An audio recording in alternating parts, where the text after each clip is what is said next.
kazi ngempela uyaphi? Uthi uyaphi njani mazi?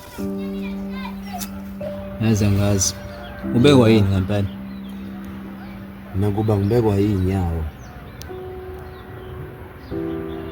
Kodwa phela kusamele ukhumbule ukuthi wagcina ufike noma wakho la. Noma wakho oma wami nami. Oh.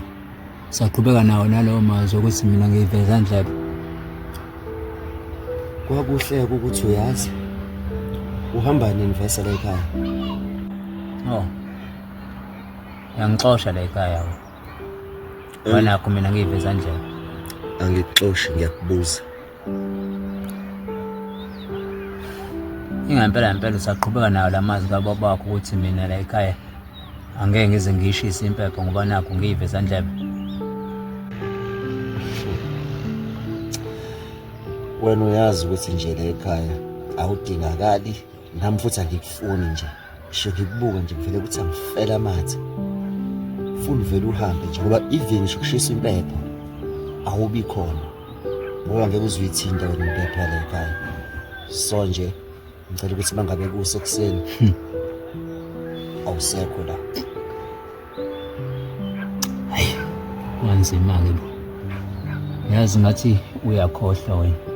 Kade nibhizinisi wakho la ningishusha nithi angishisa impepho akefe omakhelwane bayaphumelela kanje mina kodwa angenzi lutho ngabe shisa noma kuyinkukhwana manje jikijiki manje sekuwena futhi usuthi angihambe la ekhaya.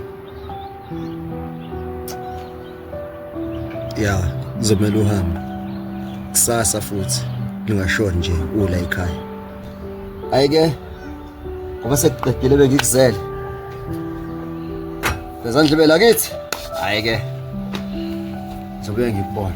Ukuthi uthini kokunye angihlangene. Lale. Futhi ungisize.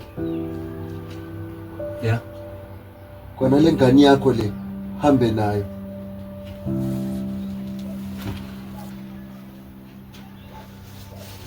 Ngiyakuzwa mfethu uyakhuluma. Lalela. Wonke lo mbuso kaDubuka. Ngoba ekhaya nginakekela nginenzela konke. Ngibona akho so right Ngibona ukuthi nje ngivele umxoshe kanjalo. Kulungile. 7 ekseni. Bengasekho kula magcinga kini. Kodwa uzongikhumbula mfana wami. Noma ngiyiveza ndlela. Ubone iveza ndlela ukuthi baleka kangakanani ekhaya.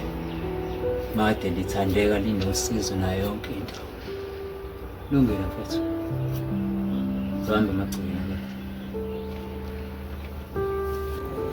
Sambe mntana.